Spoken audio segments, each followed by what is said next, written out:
ছাত্র জনতার আন্দোলনে নিহত একমাত্র উপার্জনক্ষম মাসুদ রানাকে হারিয়ে দিশেহারা পুরো পরিবার। অভ্যুত্থানের আগের দিন 4 আগস্ট মিরপুর 10 নম্বর এলাকায় গুলিবিদ্ধ হয়ে শহীদ হন তিনি। আর এখনো হাসপাতালে কাতরাচ্ছেন একই দিনে গুলিবিদ্ধ হওয়া আহসানিয়া মিশন কলেজের একাদশ শ্রেণীর ছাত্র ফাহিম হাসান। মুহিবুল্লাহ মুহিবের রিপোর্ট। 4 আগস্ট 2024 বৈষম্য বিরোধী ছাত্র আন্দোলন ঘোষিত অসহযোগ আন্দোলনে উত্তাল গোটা দেশ।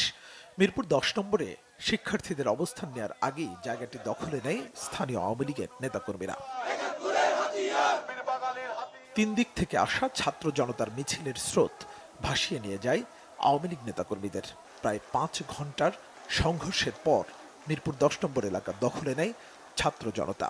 পিছু হটতে বাধ্য হয় সে সময়কার ক্ষমতাসীন দলের নেতাকর্মীরা।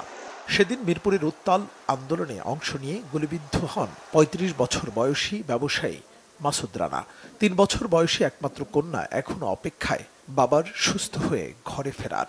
ও তো বাবাকে ছাড়া একটা সেকেন্ড থাকতো না কখনো, আর ওর বাবা ওকে ছাড়া কখনোই থাকতে পারতো না।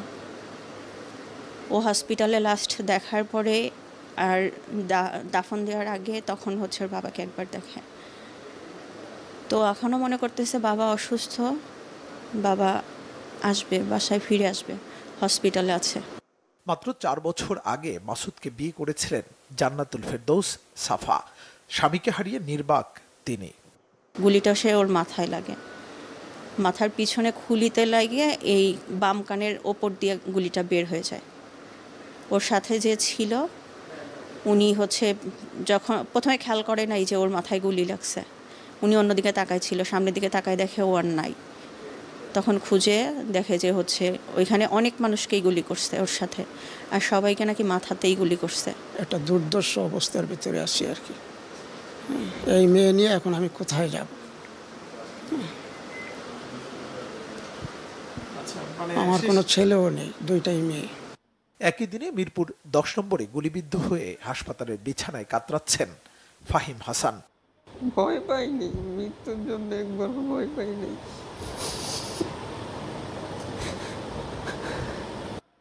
আন্দোলনে যখন একের পর এক সহযোদ্ধারা গুলিবিদ্ধ হয়ে মৃত্যুবরণ করছিলেন, তখনও সাহসে এতটুকু চির ধরেনি ফাহিমের।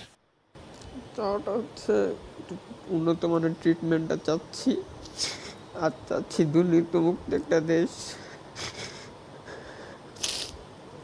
যেখানে আর কোনো দুর্নীতি হবে না, সাধারণ মানুষ আর ভোগান্তি শিকার হবে না।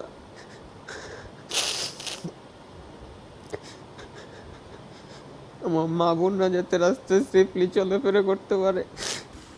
সরকারের কাছে চাওয়া পাওয়া এটা আমার ছেলের উন্নতি চিকিৎসার ব্যবস্থা করে দেব। এই জায়গাতে বলছে সিঙ্গাপুর নেওয়ার জন্য, ট্রিটমেন্টের জন্য। আমার এমন আর্থিক সচ্ছলতা নাই, আমি সরকারের কাছে আশাবাদী, সরকারে যদি কইরা দেয়। মেরুদণ্ডে গুলিবিদ্ধ হওয়ায় হারিয়েছেন চলাচলের শক্তি।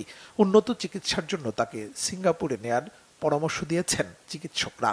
কিন্তু এত ব্যয়বহুল চিকিৎসার খরচ কিভাবে সামলাবে ভেবে কুলকিনারা পাচ্ছে না দরিদ্র পরিবারটি। মুহিবুল্লাহ মুহিব, বাংলা ভিশন, ঢাকা।